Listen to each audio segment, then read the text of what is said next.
9 de la mañana y es momento de poner la mirada fija en todo lo que está por venir. Se abre un año completo de oportunidades con un mercado que va a dar mucho que vigilar. Para hablar de esas perspectivas, para entrar de lleno en ese mercado, nos acompañan varios invitados. Esta mañana nos acompaña aquí Ángel Olea, socio y director de inversiones de Avante. Ángel, muy buenos días. Hola, buenos días.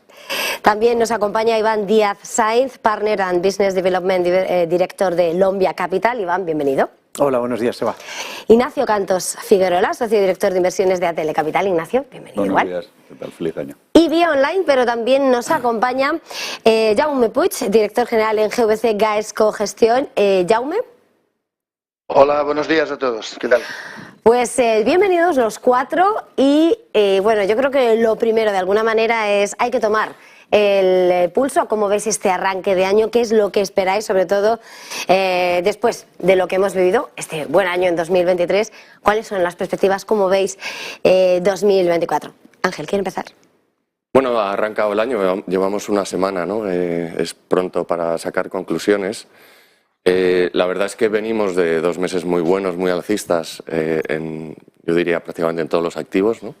Renta variable y renta fija claramente, y bueno, probablemente en algún momento necesitábamos consolidar un poco.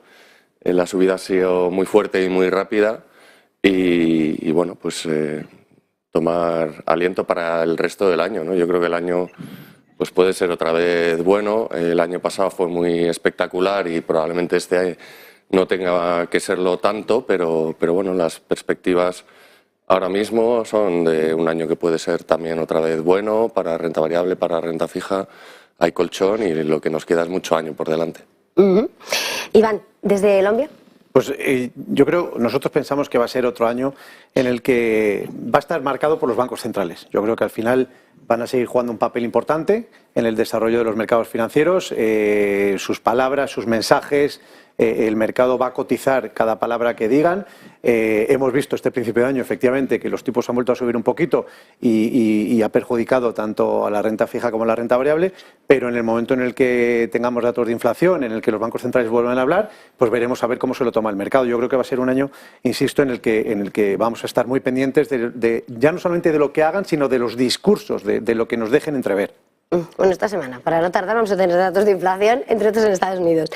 Ignacio, desde ATL. Pues sí, completamente de acuerdo que probablemente los bancos centrales serán un poco la clave, como lo han sido por otro lado siempre. También tenemos, yo diría importante, los conflictos geopolíticos, los dos que ya tenemos, y además lo que pueda surgir, que probablemente sería lo más complicado para los mercados, ¿no?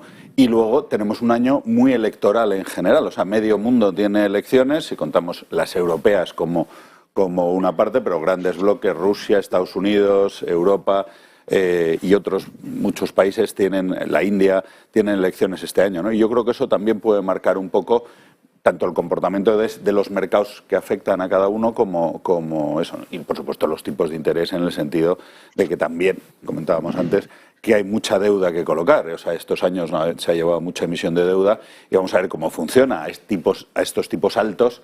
Vamos a ver cómo los bancos centrales se manejan para colocar toda esa cantidad de deuda que necesitan. No sé si podemos hablar con Jaume. Sí. ¿Sí? Hola. Vale, ¿cómo ve este arranque? ¿Cuáles son esas perspectivas? ¿Cómo ve este inicio? Bueno, vamos por partes. Venimos de un año muy bueno, porque el año pasado no fue un año normal, fue un año muy bueno en rentabilidades, pero además muy bajo en volatilidades, en renta variable. Con lo cual yo creo que este año existen descuentos fundamentales suficientes en empresas para en rentabilidades que vuelva a ser un buen año, como fue el año pasado. Ahora, que volvamos a tener tan baja volatilidad como el año pasado, esto, digamos, sería más complicado, ¿no? O sea, yo espero que en rentabilidad pudiera ser similar, pero con más volatilidad. Pensemos solo que de las últimas 3 décadas, solo ha habido 3 años que hayan tenido más rentabilidad y menor volatilidad, ¿no? Con lo cual el año pasado fue realmente bueno, ¿no? Pero, ya os digo, fundamentalmente queda espacio para subidas en renta variable, pero que la volatilidad siga tan baja, esto va a ser muy difícil. Pensar que fue de 14 cuando normalmente es de 20,5, ¿no? Con lo cual yo creo que se va a normalizar un poquito más la volatilidad. Bueno, esas de alguna manera estáis poniendo sobre la mesa lo que va a marcar, lo que va a ser protagonista en este 2024, pero ¿por dónde creéis que van a venir los principales retos, las principales oportunidades de inversión? Ángel. Bueno, comentábamos, fue un año muy contrapronóstico el año pasado, porque todo el mundo esperaba que fuera a haber una recesión, que fuera un principio de año complicado y luego no lo fue. Yo creo que este año probablemente los errores o los problemas puedan venir de un consenso que a lo mejor es un poco más optimista, de que el soft landing se pueda producir, y por tanto tendremos que estar pendientes a cómo se va conduciendo el año, ¿no? El año pasado tuvimos una dispersión enorme en el sentido de que muy pocas compañías lo hicieron muy bien y a lo mejor maquillaron un año bueno que luego, mirando un poco por debajo de los índices, dependiendo de dónde estuvieras, a lo mejor no fue tan positivo, y pensamos que parte de eso se puede revertir este año, ¿no? Que pueda haber no tanto liderazgo de ese pequeño número de compañías, que sea algo más amplio y más diversificado el movimiento, y que por lo tanto tengamos pues bueno, más oportunidades probablemente de aquellas pequeñas compañías que se han visto muy beneficiadas por ese relato de la inteligencia artificial y de lo positivo que va a ser eso para los distintos componentes de ese grupo de acciones que están más ligadas a esa inteligencia artificial. Iván. No, vamos a ver, yo creo que es importante, lo ha comentado Jaume, yo creo que es importante tener en cuenta que la volatilidad es la norma. Yo creo que tenemos que ser conscientes de que va a haber volatilidad en el mercado. Hay muchos factores, hay muchos parámetros, hay muchos aspectos sobre los que no tenemos ningún tipo de control, y por lo tanto hay que aislarse de todo ese ruido que va a generar, que va a haber. Y por lo tanto centrarse en lo que realmente es importante, que son los fundamentales de las compañías, y hacer gestión activa, ver dónde, porque cuando hay volatilidad es muy importante hacer gestión activa, ya no todo vale, es decir, hay que seleccionar bien en las compañías. Es cierto que después del año pasado y después de un 2022, donde vimos muchas compañías, sobre todo en renta variable, bueno, pues cuyas valoraciones se vieron muy afectadas, pues ahora mismo es momento de buscar esas compañías que siguen teniendo buenos fundamentales y que están cotizando a valoraciones pues muy atractivas, de valoraciones de hace 4, 5, incluso hace 8 años. Entonces yo creo que es muy importante eso tenerlo en cuenta. Si hay una estabilización de tipos, ya no hablamos de bajar tipos, pero si hubiese una estabilización de tipos sería muy bueno para la renta variable, y si bajasen tipos, como se prevé que van a hacer los bancos centrales a mitad de año, pues va a ser bueno incluso también para la renta fija, renta variable y renta fija. Por lo tanto, yo creo que puede ser un año bueno, pero insisto, hay que aislarse de todos esos parámetros que van a tomar juego en los mercados. Lo comentaba Ignacio antes también, todos los conflictos geopolíticos, es decir, bueno, pues esos temas también van a jugar un papel importante, pero sobre ello no tenemos control. Por lo tanto, tenemos que centrarnos en lo que realmente podemos controlar y lo que podemos conocer y lo que podemos entender, y aislarnos de todo eso, pero efectivamente puede ser un año de muy buenas oportunidades si somos capaces de seleccionar bien tanto en renta fija como en renta variable. Ignacio. Sí, pues un poco lo que estabais comentando. Nosotros, al final, el cambio de actitud de los bancos centrales abriendo la posibilidad de bajadas de tipos el año que viene, y sobre todo ya descartando más subidas en las últimas reuniones que tuvieron tanto el Banco Central Europeo como la Reserva Federal, nos daba una visión más positiva para este año. El crecimiento de beneficios creemos que seguirá siendo la clave. O sea, al final esto es por valoraciones, no nos movemos por otras cosas, ¿no? Y si las empresas, pues Estados Unidos gana un 10, 12% más, Europa a lo mejor está entre el 8 y el 10, pues bueno, nos daría margen, porque luego las valoraciones, a pesar de la gran subida o la subida importante del año pasado, como ha señalado Ángel, estuvo concentrada en muy pocos valores. El S&P 490, vamos a dejarlo no 7 sino 10, pues probablemente subió un 3%, un 4%, no el 15-16 que subió el resto, ¿no? Con lo cual, yo creo que las valoraciones siguen siendo atractivas, sobre todo si las empresas siguen ganando dinero. Y estos tipos, después de un año complicado para aquellas empresas endeudadas, con tipos mucho más altos, después de venir de una época larga de tipos bajos, pues ahora vamos a ver cómo se conjuga ese crecimiento de beneficios con unos costes de financiación algo más altos para aquellas que tengan una subida de deuda y con tipos que pueden ir a la baja. Si el crecimiento se mantiene y no tenemos la sorpresa negativa, que sería, no sé si estoy de acuerdo con Ángel, que seguramente el riesgo esta vez está más, el año pasado estábamos muy pesimistas, este año estamos bastante optimistas y ese optimismo seguramente puede ser un poco lo que estamos viendo ahora. Exceso de optimismo, pues empieza el mercado bajando, también porque tocaba seguramente corrección, ¿no? ¿Llaman? Sí, a ver, yo decirte, mira, nosotros de cara a este año básicamente tenemos centrada la atención en 3 puntos, ¿no? El primero es los márgenes empresariales, porque los márgenes empresariales están en zona de máximos históricos, llevan 2 años ahí, y entonces es muy importante que sean capaces las empresas de seguir ahí, ¿no? El segundo, sin duda, es la fortaleza de los servicios. Tenemos que tener en cuenta que los PMIs de servicios están muy fuertes en todo el mundo, y ese apetito enorme, esa demanda de servicios por parte de los consumidores, al final es el que posibilita que las economías aguanten. Porque los servicios, por ejemplo, en economías como la europea o la americana pesan más del 70% y en el conjunto de la economía mundial son 2/3, ¿no? Y el tercer punto es que se mantengan las bajas tasas de paro, porque en el mundo desarrollado están en mínimos históricos, están en el 4,4%, en el conjunto del mundo desarrollado. ¿Por qué? Porque la tasa de paro permite la financiación a las familias de ese apetito por los servicios, ¿no? Con lo cual, esas 3 cosas que han estado muy fuertes durante estos últimos años, va a ser crucial que sigan estando fuertes durante este año que viene, ¿no? Mirando este escenario, de alguna manera estáis alineándolo, ¿no? Estabais señalando distintas voces, ¿no? El exceso de optimismo este año, esa visión que no llegó de recesión el año pasado, la expectativa de recortes de tipos, que parece que los últimos datos vuelven a rebajar un poco las expectativas de cercanía. Precisamente, mirando a esos datos que van a llegar próximamente, ¿cómo veis esa, de cara a lo que llega para cierre de año, esa recesión técnica en Europa? ¿Cómo veis el landing o no landing? O pulso para Estados Unidos. ¿Cómo lo veis, Ángel, desde Avante? Pues yo creo que los últimos datos refuerzan la idea de que Estados Unidos sigue bastante fuerte. De hecho, como los tipos han bajado mucho en los últimos 2 meses, las condiciones financieras son ahora más laxas otra vez en Estados Unidos y esto da cierto soporte a la actividad. En Europa yo creo que seguimos muy estancados, estamos muy cerca de esa recesión técnica de 2 trimestres en negativo. Lo que pasa es que esos 2 trimestres en negativo pues pueden ser 2 trimestres de menos 0,1 o algo por el estilo, ¿no? O sea que donde pones la línea también es un poco exigente, ¿no? Hablar de recesión con 2 trimestres en una décima en negativo pues a lo mejor es dar una señal más fea de cómo está la economía realmente, ¿no? Pero sí que Europa está estancada, parece que los últimos revisiones de PMI pues alientan un poco a que quizá lo peor haya pasado, pero sigue con crecimiento muy bajo. En Estados Unidos la sorpresa es que se esperaba que después del gran tercer trimestre fuéramos a crecimientos más del 1% y parece que todavía este cuarto trimestre va a estar en el 2 y pico por ciento, ¿no?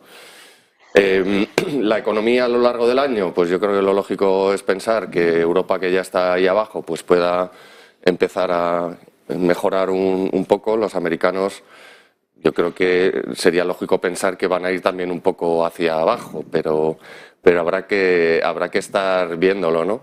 Y luego la noticia muy positiva que tiene el año en particular es que imaginemos que la economía americana se desacelera bastante y que empieza a ser una preocupación para la Fed. El margen de maniobra ahora mismo que tienen los bancos centrales, pero sobre todo la Fed, es muy amplio. Tienen 500 puntos básicos para manejar de bajada de tipos y yo creo que intentarán hacer ahí un buen ejercicio de, oye, si vemos que la economía se debilita mucho, pues tendremos más bajadas de lo que esperaban los mercados.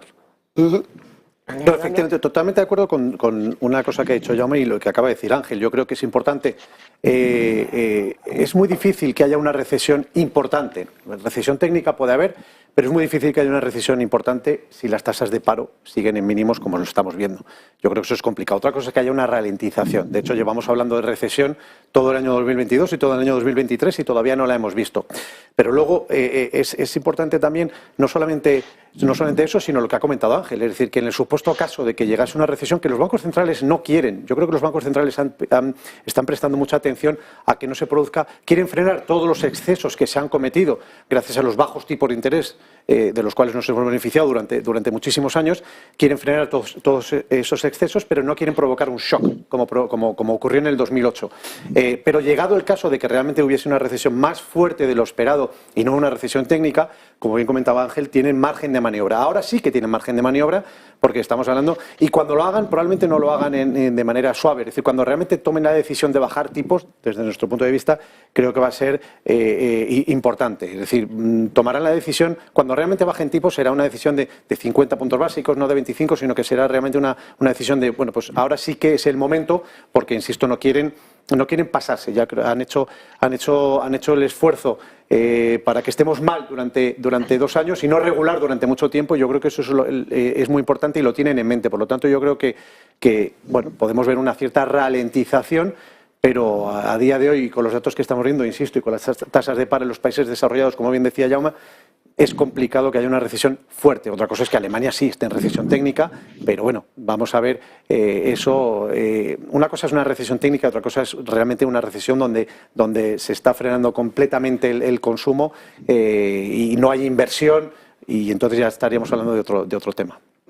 Ignacio, ¿desde Atele? Desde Atele, nosotros hace 2 o 3 meses pues dibujamos los escenarios pensando que si no bajaban tipos o los mantenían más o menos en esos niveles con una inflación que desaceleraba, era el mejor escenario para el mercado de renta variable, porque si los bajaban muy rápido querría decir que efectivamente la economía se estaba hundiendo y eso iba a repercutir en los beneficios empresariales, ¿no? Con lo cual, pero es verdad que el cambio, lo que decía antes, el cambio de posición de los bancos centrales abriéndose a esas bajadas, cuando hasta entonces no lo habían dicho, pues nos lleva a pensar que lo harán antes. Pero lo harán antes a lo mejor porque la inflación sí se ha comportado bien, no tanto porque la economía vaya a ir mucho peor. Decía Ángel que veíamos algunos síntomas en los PMIs, la resistencia de los PMIs, los de servicios por un lado, los manufactureros que en Europa han estado muy mal, probablemente afectados por el conflicto de Ucrania y por algunas otras circunstancias, pues parece que intentan recuperar, pero siguen lejos de 50, ¿no?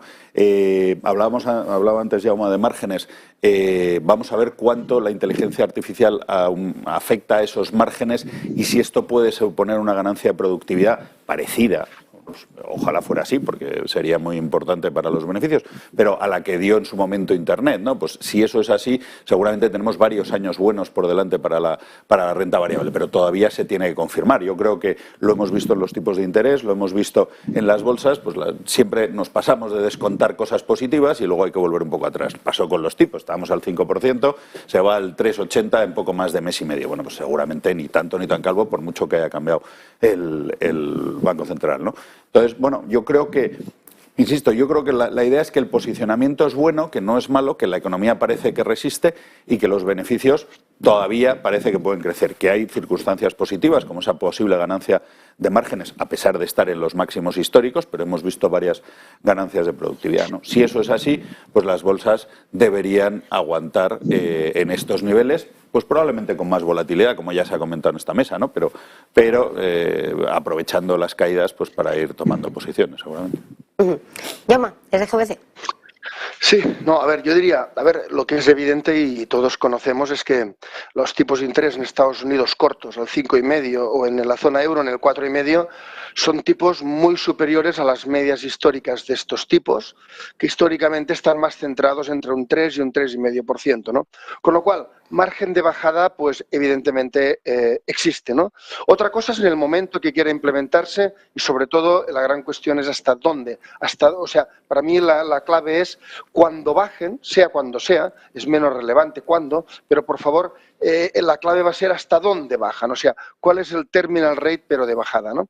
Y ahí hay diferentes teorías al respecto. Y luego, lo de la economía de la zona euro que decís, bueno, a ver, ¿qué ha ocurrido? Bueno, sí, Alemania ha estado débil por sus temas con China y por su propia exposición a bienes, pero no sé, si miráis tanto el año pasado como las perspectivas de este año, muchos países están por encima de la media. Por ejemplo, los que tienen mucha exposición al turismo, léase el caso de España mismo o de Grecia, digamos, de acuerdo, con un fuertes crecimientos, o caso de Irlanda u otros, ¿no? Con lo cual, el conjunto de la zona euro, mientras los servicios sigan fuertes, va a aguantar como aguantó el año pasado, ¿no? Con lo cual, para mí, el debate más importante aquí es, me da igual cuando empiecen a bajar tipos, este año a finales del que viene, pero la clave es que alguien dé alguna indicación de cuando bajen, hasta dónde van a bajar, ¿no?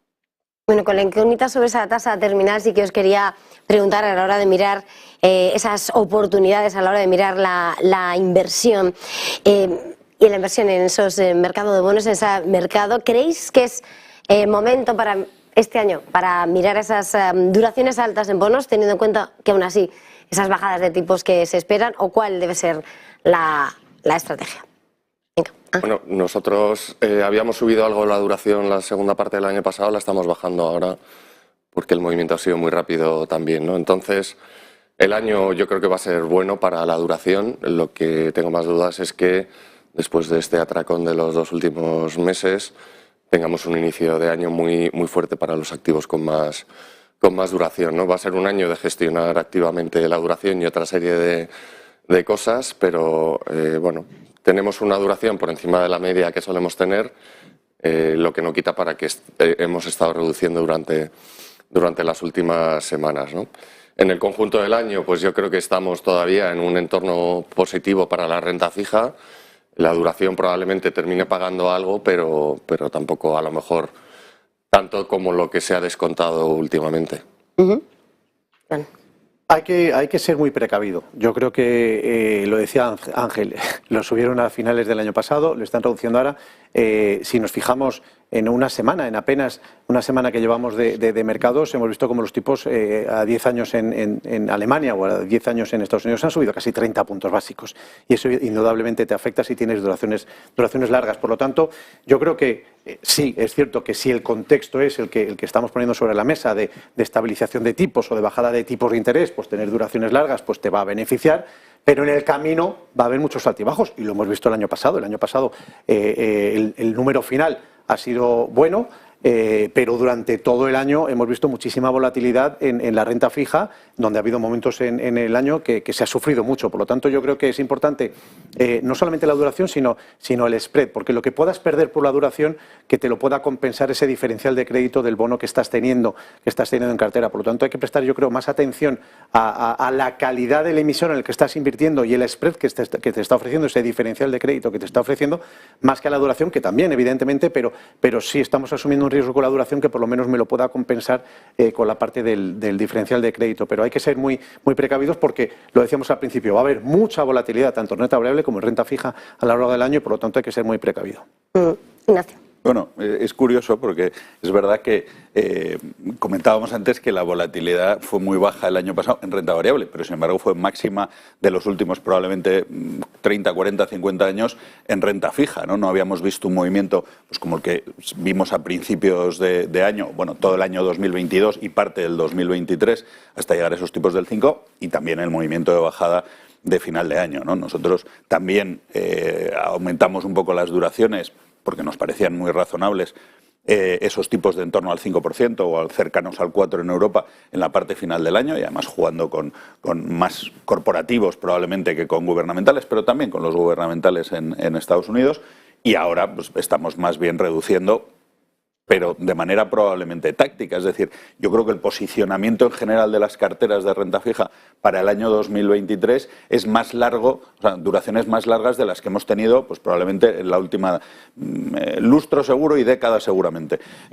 Porque ahora tienes un carry positivo que te puede compensar movimientos, incluso aunque se hagan alza, que te puede compensar esos movimientos y el cliente puede ganar dinero. Es verdad que mientras sigamos teniendo los tipos oficiales tan altos, pues bueno, bueno, hemos visto bajar las letras, ahora las veremos volver a subir, pero bueno, pero creemos que se puede ganar más con la parte larga de la curva que probablemente con la corta, aunque el que tenga más prudencia, pues todavía tiene también un carry positivo en la parte corta de la curva, ¿no?